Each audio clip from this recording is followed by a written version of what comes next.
Hello. I have a confession.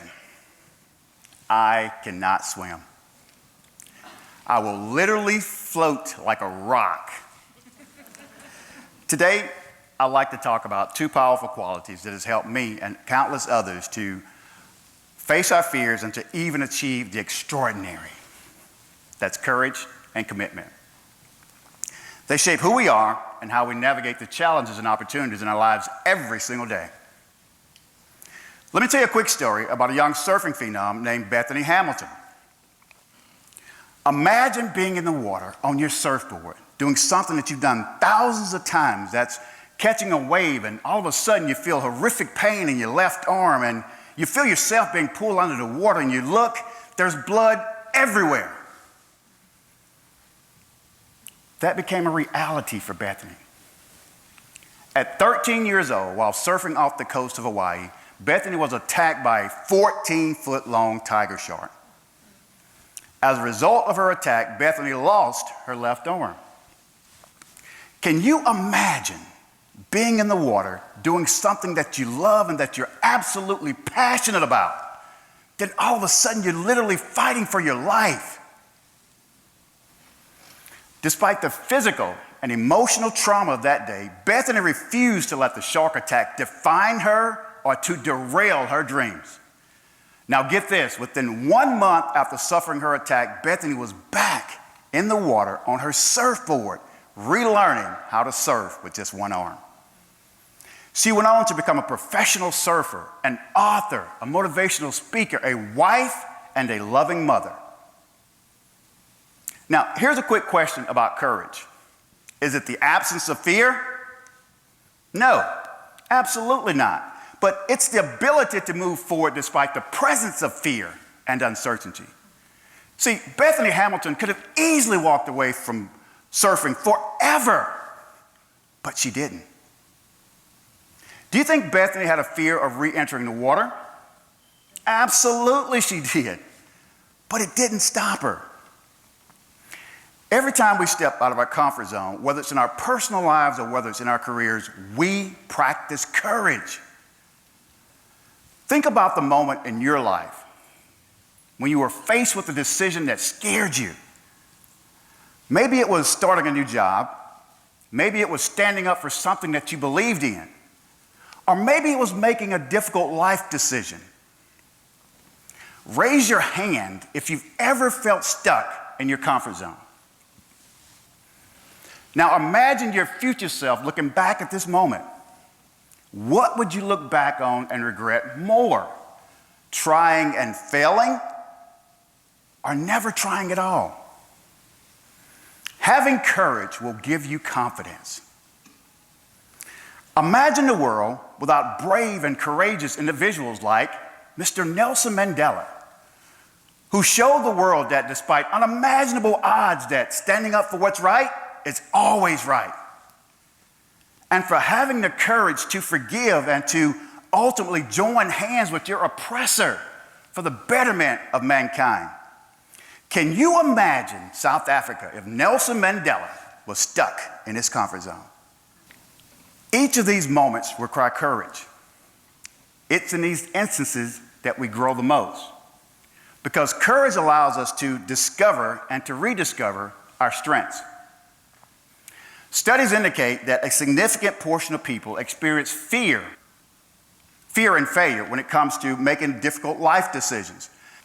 A study from LinkedIn found that 48% of professionals feared making a wrong career decision. A study on behavioral economics found that 60% of people prefer to maintain the status quo rather than risk the uncertainty of major change. Oftentimes there is regret and fear of failure. Research by Dr. Thomas Gilbert, a psychology professor at Cornell University, found that 75% of people regret not pursuing their dreams,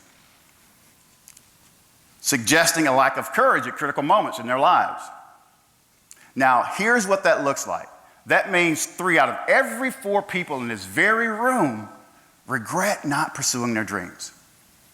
Now, how many of us fall into the wrong side of that statistics? Now, here's the thing about courage. Courage might get you started, but it's commitment that keeps you going.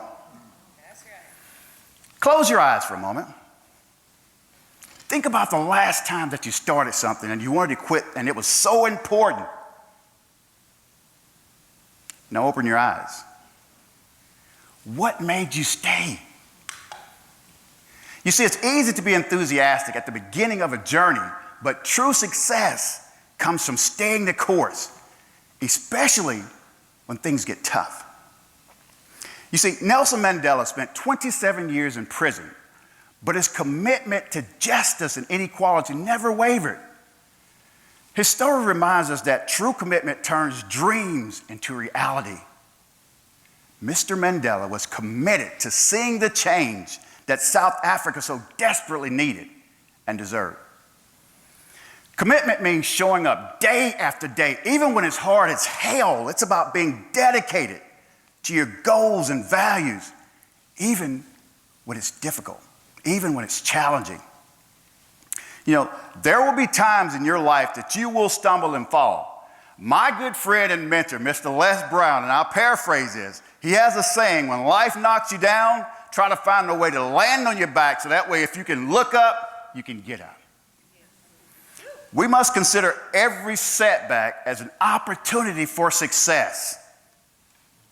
Sometimes adversity becomes your biggest fuel for success. Stay the course. Be resilient. Now, here are 5 key takeaways that everyone can apply. Number 1, step outside of your comfort zone. Challenge yourself to try new things and to face your fears. Now, I can't swim, but I got in the boat for the very first time last year. Now, granted, I was holding on with dear life. I had my life preserve jacket on, I had a seatbelt on, and I had to slow Bo down every now and then. Bo, slow down, man, I don't want to fall off. But guess what? I had a blast. Do you know why? Because I stepped outside of my comfort zone. Number 2, set clear goals. Define what you want to achieve and create a plan to achieve your objectives. Bethany Hamilton had a desire to become a professional surfer. Despite obvious setbacks, she had to reassess her objectives to still achieve her goals. What are your goals? Number 3, practice self-compassion. Be kind to yourself. Avoid self-criticism. Do you know who your biggest cheerleader in life should be? It's you. Celebrate your success more than you worry about your losses. A win is important. Take the time to celebrate it. Seek support. Surround yourself with positive and supportive people who believe in you. Did you know that 76% of people believe that having a mentor is so important, but only 37% of those people actually have a mentor? Throughout my 33 years of management and work experience, I've learned that most successful people actually do have a mentor. Learn from setbacks.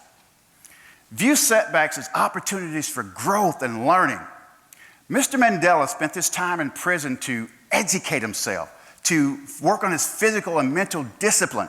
He would later emerge as a stronger leader that would help to put an end to apartheid and to also help unify South Africa. Then finally, I want to leave you with a tip. I want to leave you with an acronym, BASS. B. Building these 2 main qualities takes time and effort. Be patient with yourself and celebrate your success along the way. A, always have the courage to stand up for what's right and the commitment to continue standing even through adversity and the storms of life. You will never face a storm that's too difficult for you to handle. S, I started with a confession. Now I'm ending with a challenge. My challenge to you is this. I challenge each of us to just take one step towards achieving our goal, or just one step towards overcoming our fears, you will be amazed at what you can achieve. Just like Mr. Mandela, just like Bethany, just like Mr. Brown, each of us have the power to change the world one person at a time. Thank you.